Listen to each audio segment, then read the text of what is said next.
டிவிகேவோட கட்சி தலைவர் விஜய் அவர்கள் போற இடமெல்லாம் பார்த்தீங்கன்னா டிராஃபிக்கா நடந்துகிட்டு இருக்கு.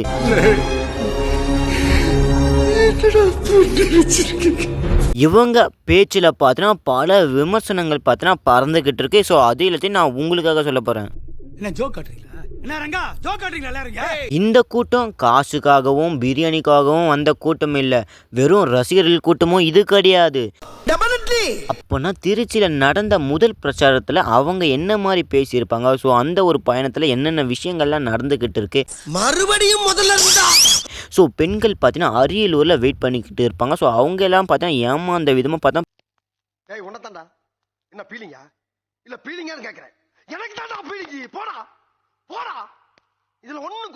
பல விஷயங்கள் பார்த்தீங்கன்னா நடந்துக்கிட்டு இருக்கு. ஸ்டார்டிங்கில் ஆரம்பித்த திருச்சியில் இருந்து அரியலூர் வரைக்கும் என்ன நடந்துக்கிட்டு இருக்கு, அவங்களுடைய பேச்சு என்ன இது. ஸோ மக்கள் எல்லாரும் எதை பற்றி பேசுகிறாங்க, எதிர்கட்சிகள் எல்லாரும் பார்த்தீங்கன்னா என்ன பேசிக்கிட்டு இருக்காங்க, எல்லாத்தையும் நான் உங்களுக்கு ஒன்று விட்டதை அப்டேட் பண்ணிக்கிட்டே வரேன். ஸோ மறக்காமல் உங்களுக்கு பாலிடிக்ஸ் படினா நம்ம சேனலை சப்ஸ்கிரைப் பண்ணி வச்சுட்டு வீடியோக்கு லைக்காக கொடுத்துருவாங்க. வீடியோக்குள்ளே போகலாம்.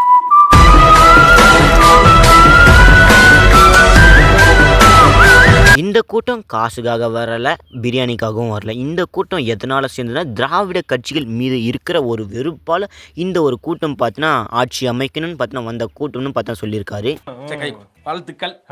நார்மலாக ஒரு ஆக்டர் இருக்காங்கன்னா ஸோ அவங்க பார்த்தீங்கன்னா ஒரு பாலிடிக்ஸ்குள்ளே என்ட்ரி ஆக சொல்ல பார்த்தா பல விமர்சனங்கள் பார்த்தா உள்படுவாங்க. ஏன்னா நிறைய பேர் பார்த்தீங்கன்னா இவங்களை ட்ரோலும் பண்ணலாம். ஸோ ஒரு பக்கத்தில் நல்ல விஷயமாகவும் பேசலாம், இன்னொரு பக்கத்தில் கெட்ட விஷயமாகவும் பேசலாம். ஸோ இவங்களை ட்ரோல் பண்ணுற விஷயமா பல விஷயங்கள் பார்த்தா நடந்துக்கிட்டு இருக்கு இந்த ஒரு பாலிடிக்ஸ் சினிமாவை பொறுத்த வரைக்கும். திருச்சியில் வந்த கூட்டம் பார்த்தீங்கன்னா சினிமாக்காரனுக்காக வந்த கூட்டம் கிடையாது, ஜென் இசட் இளைஞர்களுக்கான எழுச்சின்னு பார்த்தா நிரூபிச்சிருக்காங்க. அப்படி என்னடா பண்ணிட்டாங்க, இந்த ஜென் இசட்டுக்கு என்னடா மீனிங்னு கேட்டீங்கன்னா அதை நான் உங்களுக்கு சொல்கிறேன். இதுக்கு முன்னாடி பார்த்தீங்கன்னா பல அரசியல்வாதிகள் பார்த்தீங்கன்னா இந்த மாதிரி பிரச்சாரத்தை நடத்தி நம்ம பார்த்துக்கிட்டு இருப்போம். ஸோ அவங்க எல்லாம் பார்த்தீங்கன்னா கையில் ஒரு 200 கொடுத்துட்டு அதுக்கப்புறம் என்ன ஒரு பிரியாணி வாங்கி தரேன்னு பார்த்தீங்கன்னா கூட்டுக்கிட்டு போவாங்க. அப்படி தான் பல விஷயங்கள் பார்த்தா நடந்துக்கிட்டு இருக்கு. ஆனால் இது கொஞ்சம் டிஃப்ரெண்ட்டாகவே நடந்திருக்கு. ஆனால் இவங்களை பிடிக்கணும், இவங்களுக்கு சப்போர்ட்டிவாக பேசுகிற மட்டும் நினச்சிக்காதீங்க. இதுக்கு முன்னாடி இருந்த அரசியல் கட்சிகள் எல்லாம் பார்த்தீங்கன்னா பணத்துக்காக மட்டும்தான் பார்த்தா நிறைய மக்கள் பார்த்தீங்கன்னா ஸோ இந்த மாதிரி பிரச்சாரத்தில் கலந்துப்பாங்க. ஸோ நிறைய பேர் கையும் தட்டுவாங்க, கோஷங்களும் எழுப்புவாங்க. ஆனால் இது கொஞ்சம் டிஃப்ரெண்ட்டாக இருக்குது. எந்த ஒரு காசும் வாங்கலை, எந்த ஒரு பிரியாணியும் கொடுக்கல. ஆனாலும் எப்படி இவ்வளோ பெரிய கூட்டம், இதுக்கு தான் பார்த்தா ஜென் இசட்டுன்னு பார்த்தா சொல்லிக்கிட்டு திரியிறாங்க இளைஞர்கள் எல்லாரும். திருச்சி ஏர்போர்ட்டுக்கு வந்த ஸோ முதல் பிரச்சாரம் பண்ணிடலன்னு பார்த்தீங்கன்னா வந்திருப்பாங்க. ஸோ ஏர்போர்ட் வரைக்கும் எந்த ஒரு பிரச்சனையும் இல்லாமல் இருந்தது. ஸோ இதுக்கான ஒரு வீடியோவும் நம்ம சேனலில் போட்டிருப்போம், அதை பார்க்கலாம், போய் மறக்காமல் முழுசாக பார்த்துருவாங்க. நிறைய விஷயங்களை பார்த்தீங்கன்னா அதில் சொல்லியிருப்போம். கிட்டத்தட்ட பார்த்தீங்கன்னா 8 கிலோமீட்டர் இருக்குது அந்த ஒரு பிரச்சார பொதுக்கூட்டத்தை அடையிறதுக்கு பார்த்தீங்கன்னா.